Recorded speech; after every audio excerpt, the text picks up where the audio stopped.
Halo guys, selamat datang di channel Apres. Aku Naya sebagai tutor mata kuliah biologi. Dan aku Devi sebagai writer yang akan mendampingi kalian di ruang belajar. Di video kali ini kita akan belajar mengenai keanekaragaman dan potensi mikrob.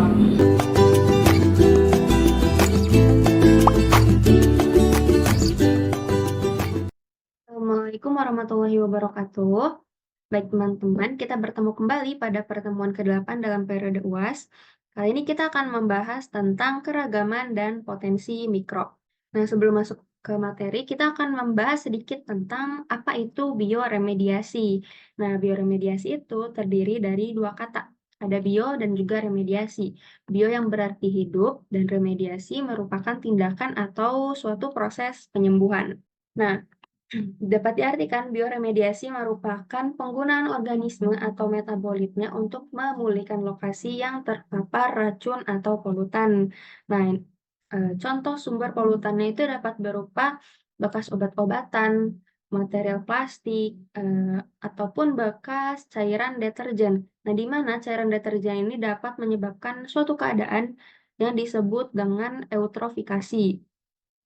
Nah, eutrofikasi ini eutrofikasi. Misalnya pertumbuhan, eceng gondok yang meningkat meningkat pesat. Nah, eceng gondok itu kan tumbuh, dia membutuhkan oksigen terlarut di dalam air. Nah, otomatis, kadar oksigen terlarut dalam air itu akan berkurang drastis dan mengakibatkan kematian bagi beberapa organisme, misalnya ikan, seperti itu. Lalu ada juga pembakaran liar dan juga liquid waste atau limbah cair.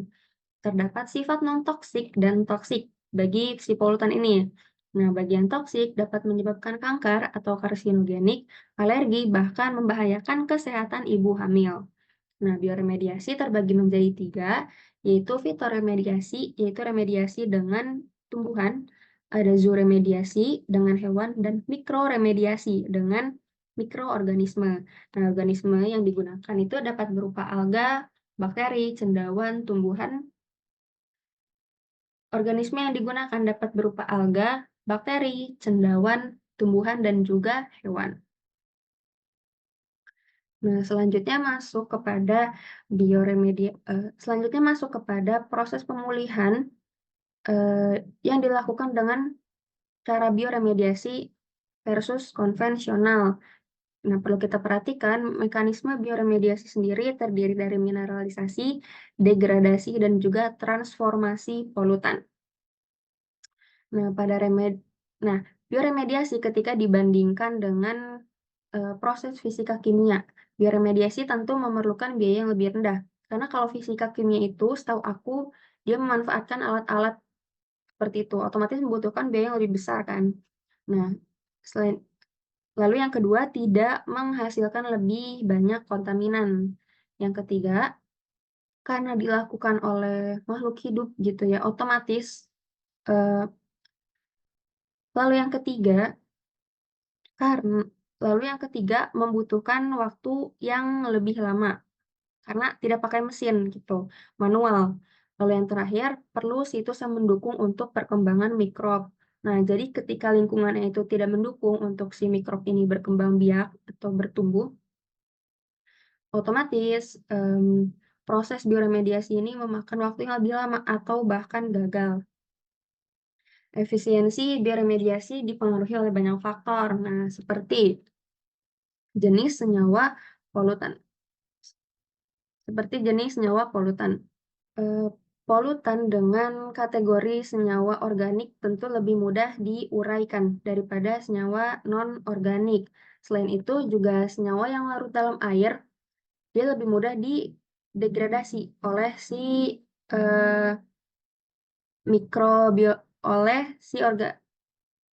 Selain itu, senyawa yang larut dalam air juga lebih mudah didegradasi tuh oleh mikrob yang kita gunakan. Selanjutnya, tingkat awal toksisitas polutan atau konsentrasi awal. Nah, tentu kalau konsentrasi awal dari si polutan ini tinggi, akan memakan waktu lebih banyak gitu untuk melakukan proses bioremediasi. Lalu yang ketiga ada karakter fisika kimia lingkungan seperti pH, COD, TOC, nitrogen, fosfor, besi, dan lain-lain. Lalu yang terakhir, mikrob yang digunakan juga dapat berpengaruh terhadap laju reaksi dari bioremediasi ini. Mikrob yang digunakan itu kita dapat menggunakan mikrob secara tunggal maupun konsorsium atau dicampur gitu, digabung antara mikrob yang satu dengan mikrob yang lain. Selanjutnya kita masuk pada strategi penanggulangan. Nah, yang pertama itu adalah level of intervention. Yang pertama ada natural attenuation. Jadi dia menggunakan organisme lokal gitu. Organisme yang memang sudah berada di lokasi target seperti itu. Lalu yang kedua ada juga biostimulasi, di mana terjadi adisi air atau penambahan air dan nutrisi untuk pertumbuhan stimulasi si organisme lokal itu. Lalu yang ketiga ada bioaugmentasi. Ini adisi non-native organisme, maksudnya dia menambahkan organisme non-lokal. Jadi ada mikrob gitu dari tempat lain. Nah, baru dimasukin ke lokasi yang tercemar ini. Lalu selanjutnya ditinjau dari tempatnya. Ada in situ dan juga ex situ. Nah, in situ dilakukan di tempat yang tercemar. Otomatis biaya yang dikeluarkan juga lebih hemat gitu ya, lebih sedikit karena tidak ada pemindahan materi ke lokasi lain. Sedangkan ex situ yang dilakukan di tempat berbeda dan memerlukan biaya yang lebih mahal. Lalu ada parameter hasil biodegradasi, ada pH, suhu, konsentrasi oksigen, nutrisi, dan juga jumlah mikroba. Mengutip dari Catman nomor 128 tahun 2003, kita dapat memanfaatkan mikroba lokal gitu, supaya tidak mencemari lingkungan.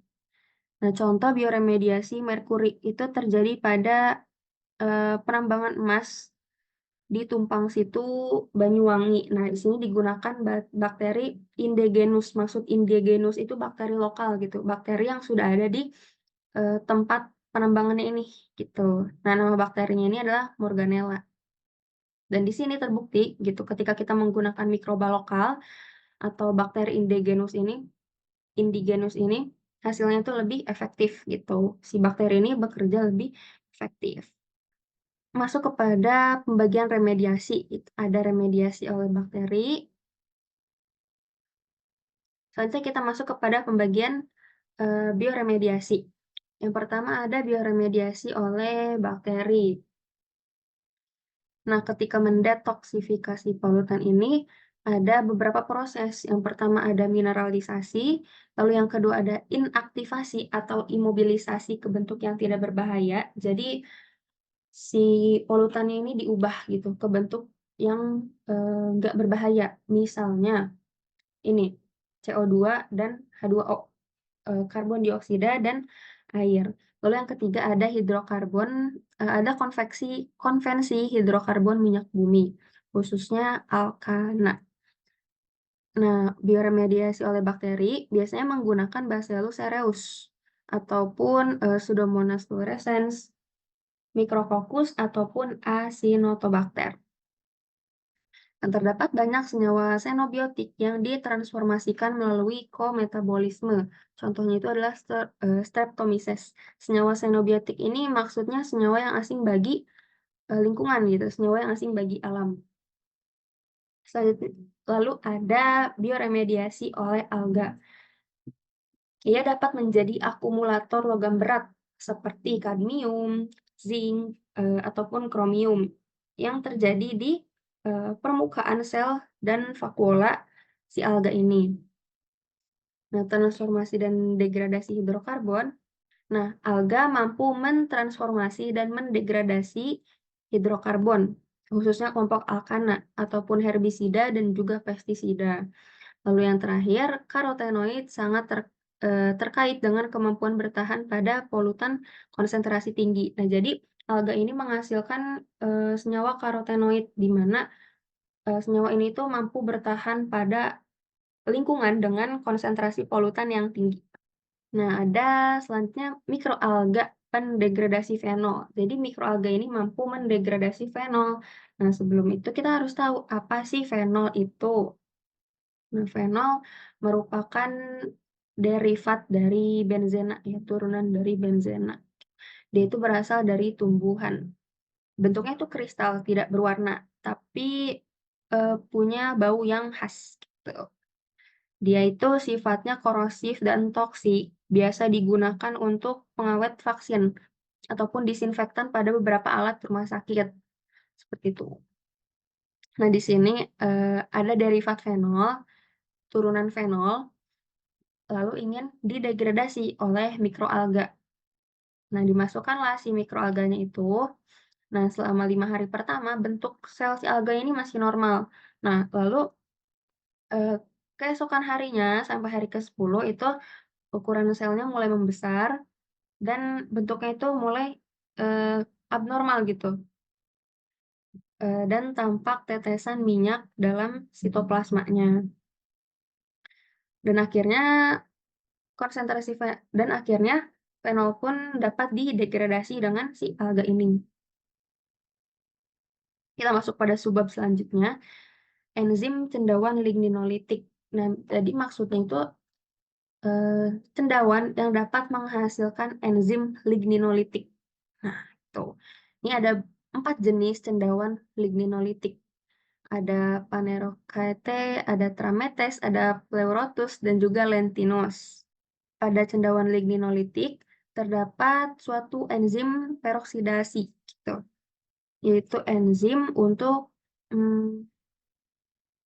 suatu enzim untuk melakukan biodegradasi polutan. Nah, enzim peroksidasi itu sendiri dibagi menjadi 2 jenis gitu.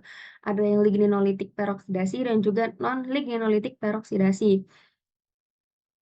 Pada ligninolitik peroksidasi ada lignin, mangabes, dan juga versatil. Lignin itu merupakan enzim yang mampu memecah senyawa lignin. Nah, terus mangabes, dia itu membantu si lignin buat mecah lignin. Lalu yang terakhir ada versatil, dia mampu memecah senyawa-senyawa organik. Lalu yang kedua ada non-ligninolitik. Yang pertama ada didecolorizing, itu maksudnya menghilangkan senyawa tekstil gitu, menghilangkan pewarna tekstil. Lalu yang kedua ada aromatik, dia mampu memecah senyawa aromatik.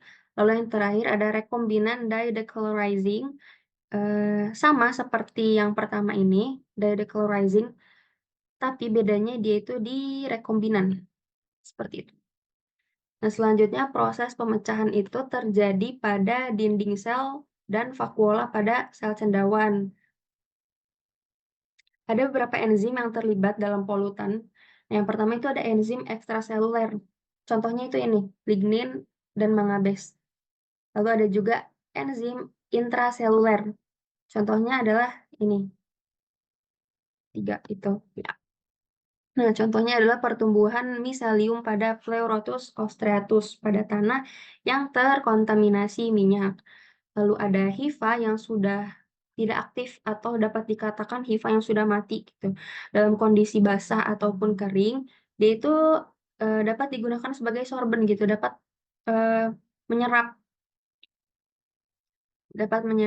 nutrisi di sekitarnya dan sifatnya itu reversible atau dapat kembali bolak-balik. Nah, ini yang sudah tadi aku jelaskan, ada ligninolitik, ada non-ligninolitiknya ini. Nah, ini adalah jenis cendawannya dan ini adalah beberapa polutan yang dapat didegradasi oleh cendawan ligninolitik. Misalnya ada fenol, ada pestisida, pewarna, dan lain-lain. Nah, ini adalah tempat terjadinya pemecahan di dinding sel dan juga vakuola. Nah, selanjutnya alga. Selanjutnya cendawan ligninolitik itu mampu mendegradasi senyawa 2,4,5 T. Nah, apa sih senyawa itu? Nah, senyawa itu merupakan bahan fungisida dan herbisida yang bersifat karsinogen atau dapat menyebabkan kanker.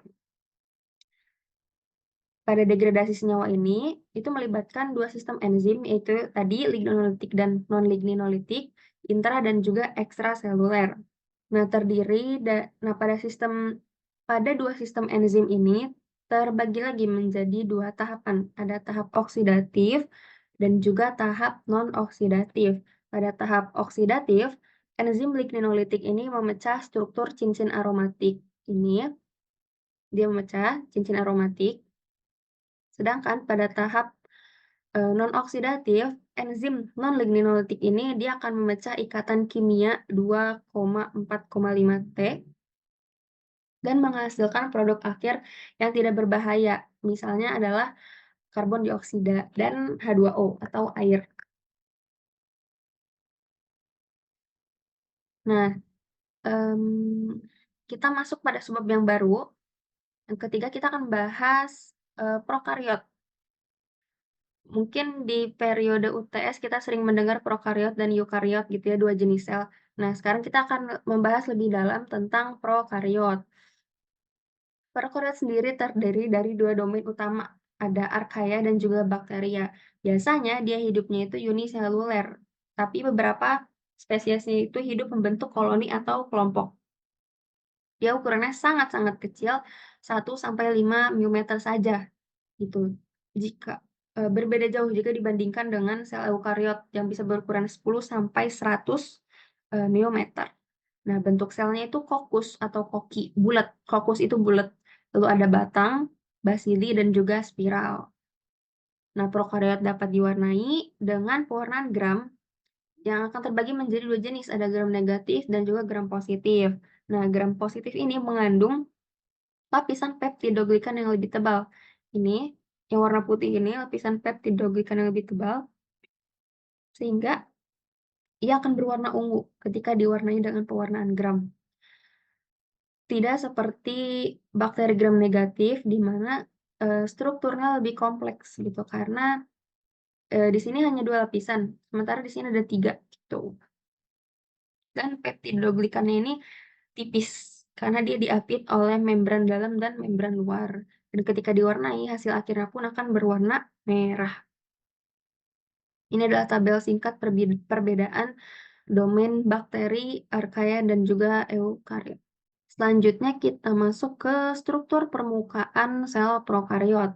Nah, banyak organisme prokariot itu yang memiliki kapsul.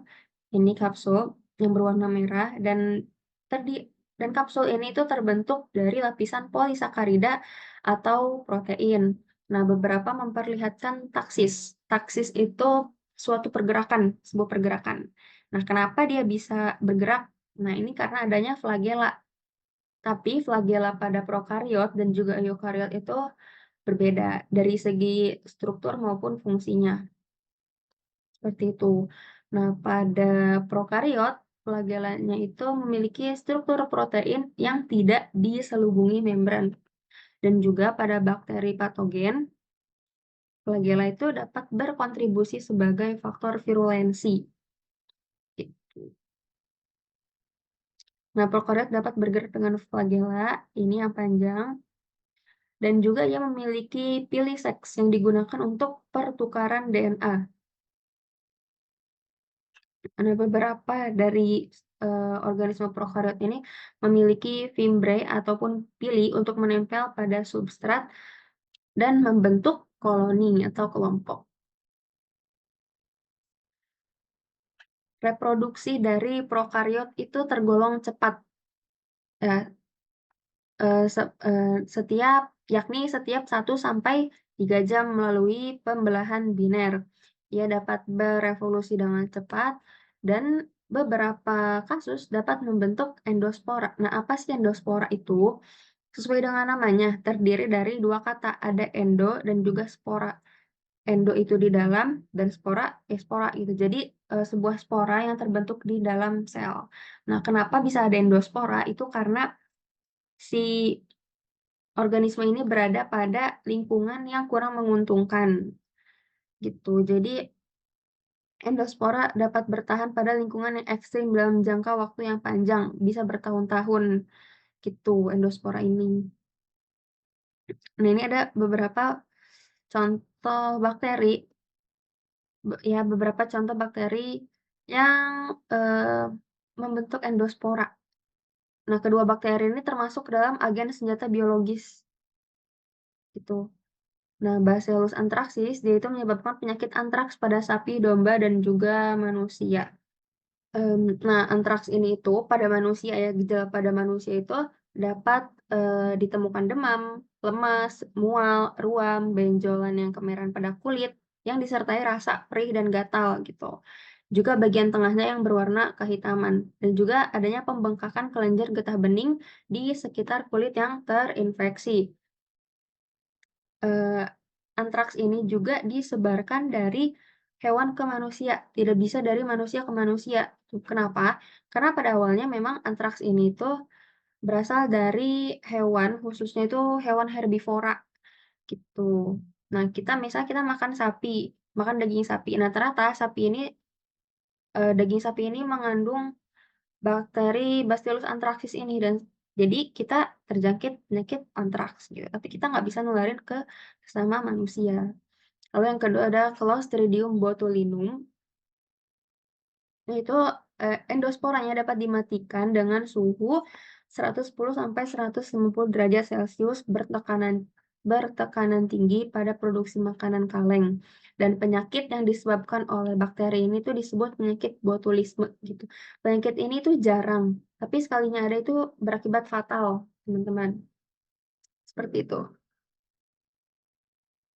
Nah, ciri-ciri dari penyakit botulisme itu mengalami awal kelumpuhan pada muka, nah terus menyebar ke organ tubuh yang lain.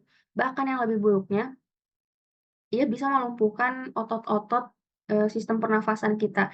Otomatis kalau ototnya berhenti, kita juga bisa berhenti bernafas, dan akibatnya, bisa berakibat fatal, yaitu kematian, gitu. Nah, ditinjau dari, metabolisme atau ketersediaan oksigennya, prokariot itu ada 3 jenis.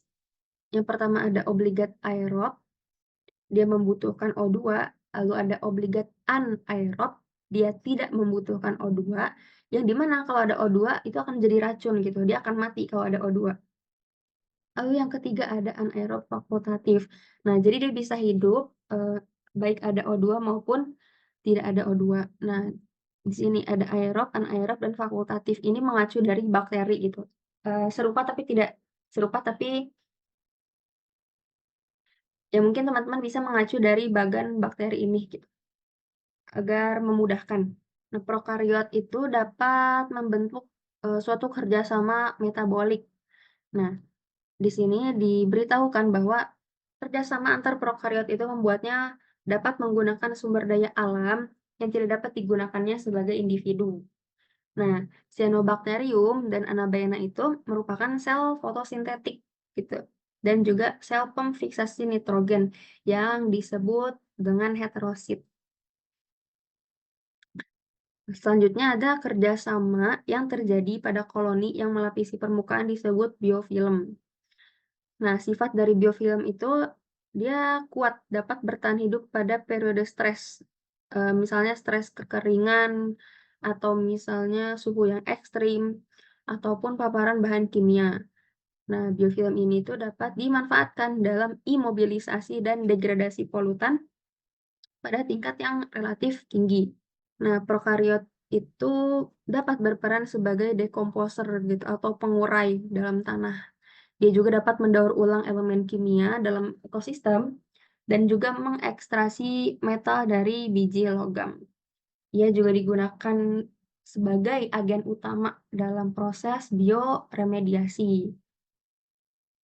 Dia dapat melakukan simbiosis mutualisme, contohnya dengan ikan, Photoblepharon palpebratus. Jadi, si prokariot ini, hidup di tubuh si ikannya ini, jadi tubuh ikannya bercahaya, otomatis ngundang ikan-ikan lain dan akhirnya si ikan ini bisa makan ikan-ikan yang lebih kecil gitu, bisa makan mangsanya, gitu. Nah, sebagai gantinya si bakteri itu dapat tempat tinggal berupa tubuh si ikan ini. Melalui rekayasa genetik, prokariot itu dapat digunakan untuk sintesis vitamin, produksi antibiotik, dan juga hormon. Nah, sekitar 50 jenis penyakit itu disebabkan oleh prokariot. Contohnya itu adalah Lyme disease. Lyme disease itu merupakan suatu penyakit menular yang disebabkan oleh kutu rusa, gitu. Dan biasanya bercak, bercak gatalnya itu khas gitu loh, ya khas gigitan kutu rusa ini. Nah, kalau tadi kita membahas prokariot, sekarang kita membahas protista. Kedua hal ini tentu berbeda ya teman-teman.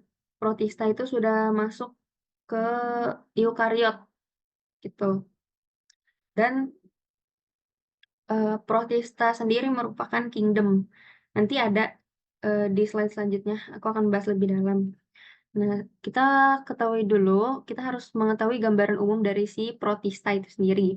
Yang pertama, dia itu selnya eukariot, jadi sudah terdiferensiasi organel-organel di dalam selnya.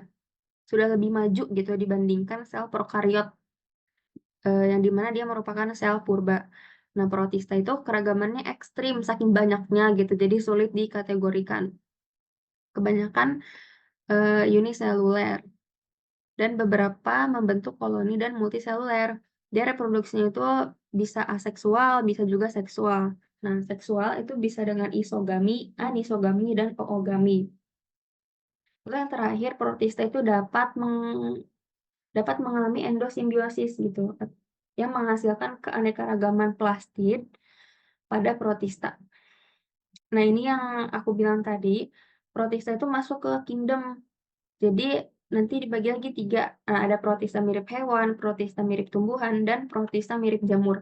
Mungkin ini yang kita ketahui di SMP maupun SMA. Tapi di pertemuan kali ini kita akan membahas protista yang dalam lingkup ini. Seperti itu. Nah, kita masuk yang pertama, yaitu alga. Nah, alga itu memiliki beberapa alga memiliki beberapa karotenoid.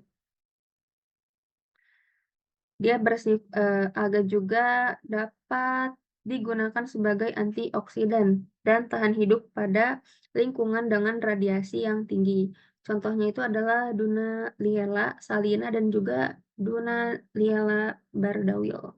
Keduanya itu merupakan alga hijau atau kloropita yang mampu mensintesis beta karoten dalam kondisi lingkungan yang relatif buruk.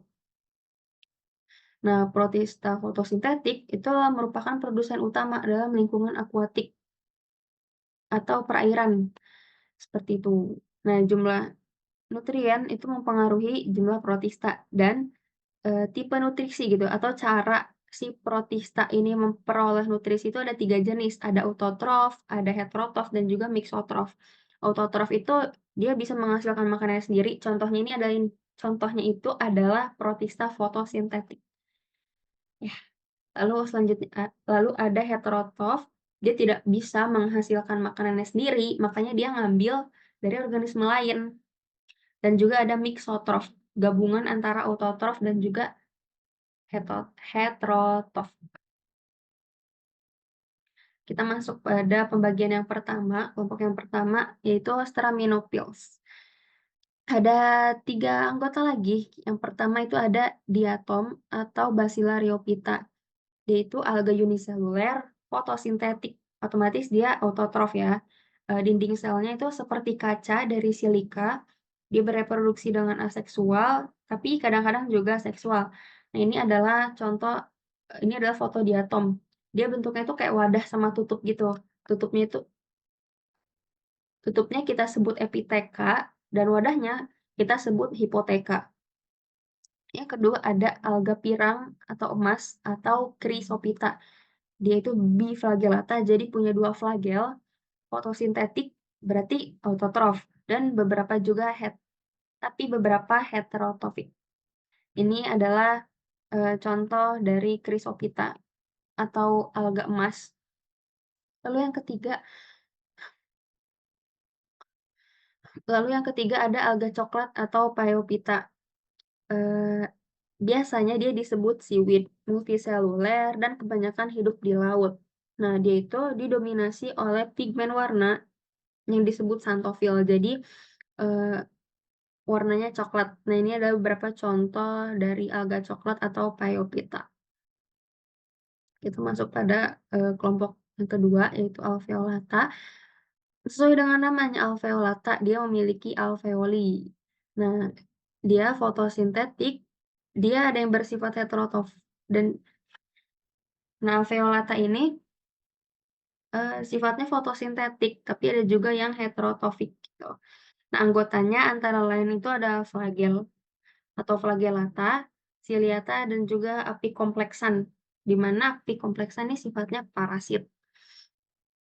Nah, anggota pertama itu ada flagellata atau dinoflagellata atau biasanya aku sebutnya itu Pyrophyta. Nah, tapi Pyrophyta ini masuknya ke alga, ke tumbuhan, enggak, protista mirip tumbuhan. Nah, si flagellata ini sifatnya fotosintetik, mixotrof, heterotrof, dan juga hidup di lingkungan, perairan atau akuatik. Nah, ini adalah foto dari flagellata. Nah, ketika jumlahnya terlalu banyak gitu, dia akan menyebabkan suatu kondisi berbahaya yang disebut red tides. Nah, ini, dia beracun. Lalu anggota kedua ada Ciliata atau Ciliopora yang biasa. Dan lalu yang kedua ada anggota Ciliata atau Ciliopora. Dan Ciliata ini masuk ke protista mirip hewan atau protozoa. Kalau Flagellata itu protista mirip tumbuhan, Ciliata itu protista mirip hewan. Kalau kita tinjau dari bagan yang ini. Nah, Ciliata itu memiliki makronukleus, nah ini, dan juga mikronukleus. Kita masuk lagi pada pembagian selanjutnya yaitu amoebozoans, di mana kelompok ini tuh dekat dengan cendawan. Dan sistematika molekuler menempatkan kapang lendir dalam kelompok amoebozoa. Ya pasti teman-teman sudah tidak asing ya, sudah sering melihat si organisme ini. Lalu selanjutnya ada alga merah dan hijau. Alga merah yang biasa kita sebut Rhodophyta. Dia mendapatkan pigmen phycoerythrin yang menutupi warna hijau klorofil sehingga warnanya menjadi merah. Biasanya dia hidup di laut dalam yang iklimnya itu cenderung panas. Bisa juga di air tawar dan juga di darat. Nah, dinding selnya itu mengandung selulosa, pektin, kalsium karbonat, dan juga karaginan. Nah, ketika dinding selnya ini diekstrasi, dia dapat menjadi agar-agar. Agar-agar yang bisa kita makan atau yang biasa menjadi media pertumbuhan kultur jaringan. Nah, contohnya itu adalah Gracilaria, Gelidium, dan juga Porphyra. Lalu ada alga hijau atau Chlorophyta, ya. Sesuai dengan namanya hijau, otomatis dia mengandung pigmen klorofil. Nah, alga hijau mendapatkan hijau klorofil, leluhur tumbuhan, dua grup utama yaitu Chlorophyta dan Charophyceans. Dinding selnya mengandung selulosa dan hasil fotosintesisnya berupa amilum atau pati atau biasanya disebut tepung. Dan contohnya adalah chlorella dan juga ulva. Ini adalah contoh alga merah dan contoh alga hijau. Nah, kita masuk pada pembagian yang terakhir, pada subbab terakhir yaitu cendawan gitu. Nah, cendawan ini itu cendawan itu ada yang sifatnya sejati, ada yang sifatnya menyerupai gitu. Nah, yang sifatnya sejati dia itu berkerabat dengan hewan, dia lebih dekat gitu. Kekerabatannya dengan hewan daripada tumbuhan. Nah, ini adalah peranan dari si cendawan itu. Berikutnya adalah peranan dari cendawan. Dia memiliki banyak peran ya, baik di bawah tanah maupun di atas tanah. Maksudnya bisa kita lihat dengan mata. Nah, ketika di bawah tanah dia dapat berperan menjadi pembusuk, dapat menjadi alergen, mikotoksin, mikosis, ataupun bersifat patogen pada tumbuhan gitu, menyebabkan penyakit pada tumbuhan. Nah, sedangkan ketika di atas tanah atau bisa kita lihat, dia dapat menjadi tanaman hutan berbentuk mikoriza yang akan kita bahas nanti. Lalu dia juga dapat menjadi pengendali hayati dengan mengendalikan populasi serangga dan nematoda atau cacing gelang. Dia juga dapat mengontrol biomassa. Dia juga dapat menjadi biomassa yang sudah kita bahas tadi di awal, bioremediasi, atau bisa menjadi ragi pada roti yang biasa kita makan, bahkan jamur pangan, dan umumnya pada kelompok Basidiomycotina. Jamur pangan seperti misalnya jamur tiram, jamur enoki, dan lain-lain ya, yang teman-teman pasti sudah tahu. Selain itu juga cendawan dapat berperan sebagai enzim pada keju, tempe, dan juga industri, ataupun metabolit yang berguna, dan juga biotransformasi. Nah, keragaman kingdom fungi, dia dekat dengan cendawan, dan sistematika molekuler menempatkan kapang lendir itu dalam kelompok Ambozoa. Yang sudah aku bilang tadi. Nah, klasifikasi cendawan itu ada yang sejati dan ada organisme yang mirip cendawan. Nah, maksud organisme yang mirip cendawan itu yang tadi teman-teman, protista yang mirip jamur. Nah, ini maksudnya adalah eh, yang menyerupai gitu, organisme yang menyerupai jamur. Itu Myxomycota dan Oomycota, jamur lendir dan jamur air. Nah, contoh cendawan sejati itu adalah Chytridiomycota. Nah, ini adalah beberapa contoh cendawan sejati. Ada Zygomycota, Ascomycota, Basidiomycota, dan Deuteromycota gitu. Dan biasanya dari kelompok Basidiomycota, atau aku biasa bilangnya Basidiomycotina, itu banyak anggotanya yang bisa dimakan gitu, yang bisa jadi sumber pangan buat manusia. Salah satunya itu jamur tiram yang putih itu. Nah, contoh untuk organisme yang mirip cendawan itu adalah Myxomycota, Oomycota, dan juga Plasmodioporomycota. Nah, ini cendawan itu sifatnya heterotrof, jadi dia nggak bisa menghasilkan atau mendapatkan makanan sendiri gitu. Dia pasti ngambil dari organisme yang ada di sekitarnya gitu. Dan bagaimana cara dia hidup? Dia bisa melakukan simbiosis ataupun menjadi dekomposer, mengurai gitu. Nah, simbiosis sendiri dia dapat berperan menjadi yang jahat, dapat juga berperan menjadi yang baik gitu.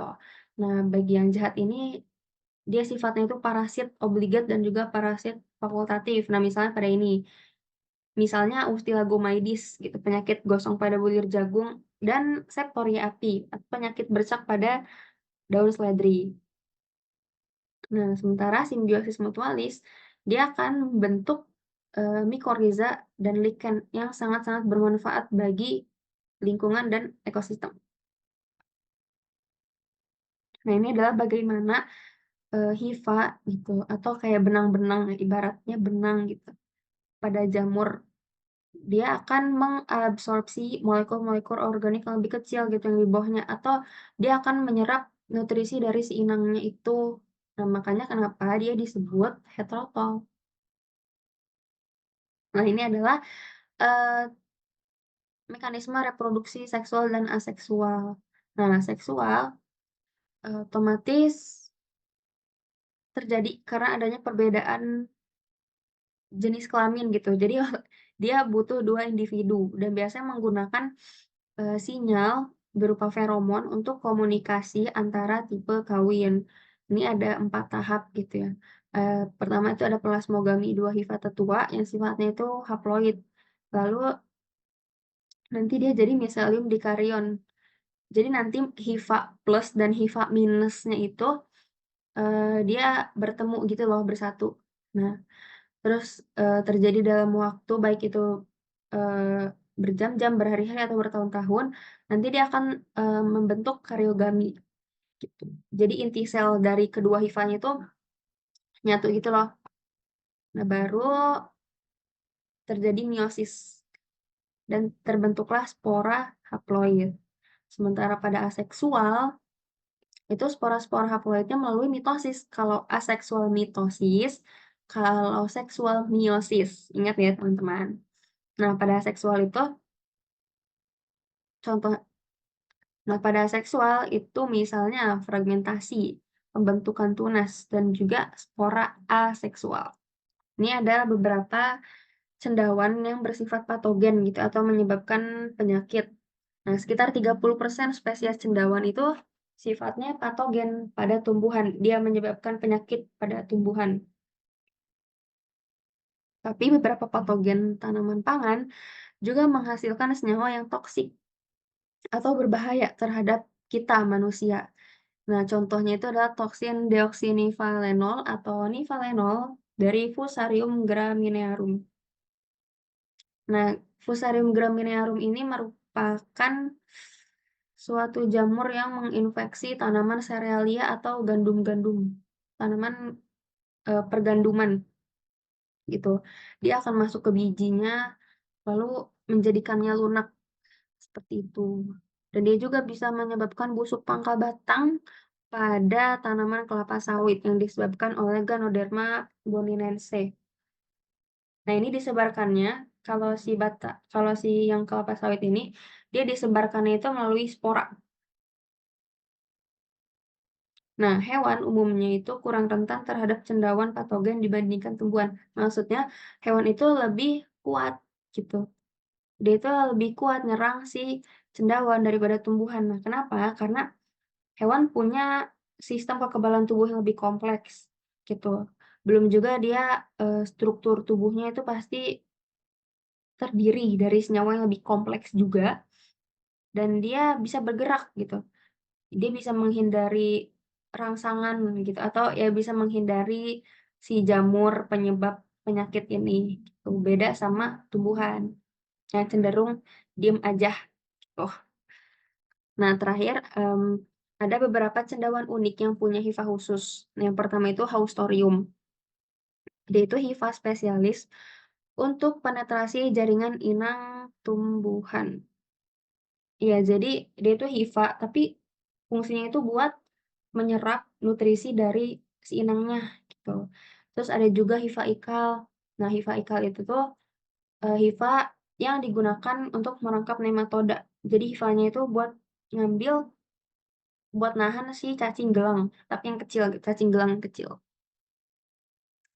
Nah, ini seperti aku singgung tadi, kita akan membahas mikorizа, yaitu asosiasi mutualisme antara cendawan dan akar tumbuhan. Gitu, jadi eh, intinya mah penggabungan antara akar tumbuhan sama jamur, namanya mikorizа. Nah, mikorizа itu sangat penting dalam ekosistem alami dan budidaya. Karena si tumbuhan memberikan hasil fotosintasnya, sementara si cendawan menyediakan air dan mineral buat si tumbuhan. Seperti itu. Nah, hifa cendawan mikorizа, biasanya dia tuh melewati dinding sel akar, terus membentuk kantong-kantong gitu. Kantong yang menjari melalui invaginasi membran sel akar. Nah, mikorizа sendiri terbagi menjadi dua jenis, ada endomikoriza dan ektomikoriza.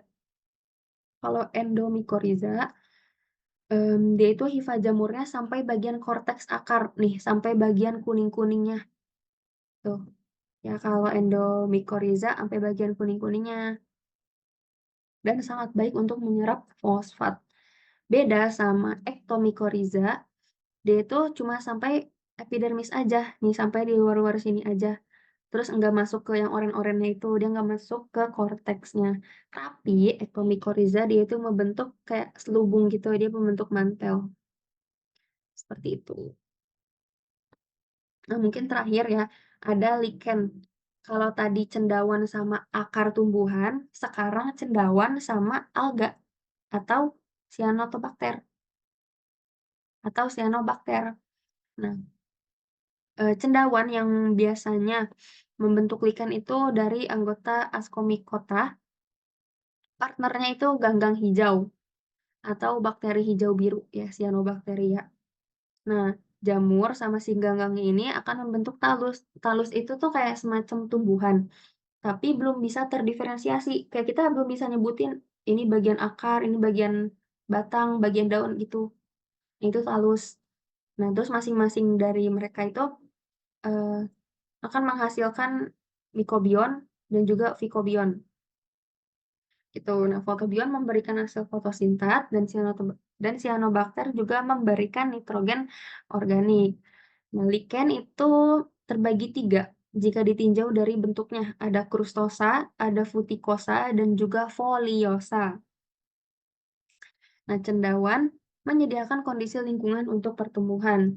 Lichen dapat dijadikan sebagai indikator polusi udara. Nah, fun fact teman-teman, lichen itu tuh nggak bisa tumbuh di lingkungan yang ada polutannya gitu. Jadi benar-benar si lichen itu cuma bisa tumbuh di lingkungan yang asri, yang benar-benar belum tercemar lah ibaratnya, seperti itu. Makanya agak jarang kita ketemu sama lichen. Dan biasanya lichen ini dimanfaatkan sebagai pewarna obat-obatan, kosmetik, dan umumnya parfum, seperti itu. Nah, ini adalah, contoh atau gambaran dari 3 bentuk lichen tadi, ada crustosa, foliosa, dan juga fruticosa. Kalau crustos itu kayak, bagian-bagian kecil aja, kalau foliosa itu kayak membentuk lembaran gitu loh dia. Nah, sementara fruticosa dia itu kayak batang-batang yang tegak. Ini dia gambaran lainnya. Ya mungkin kurang lebih seperti itu ya. Nah, alhamdulillah sudah beres. Mungkin itu saja yang dapat aku sampaikan pada pertemuan 8 kali ini. Kurang dan lebihnya mohon maaf karena aku masih belajar juga. Sekian dari aku. Wassalamualaikum warahmatullahi wabarakatuh. Sekian video pembelajaran kita kali ini. Semoga bermanfaat. Jangan lupa like, comment, and share ke teman-teman kalian. Semangat belajar and see you on the next video.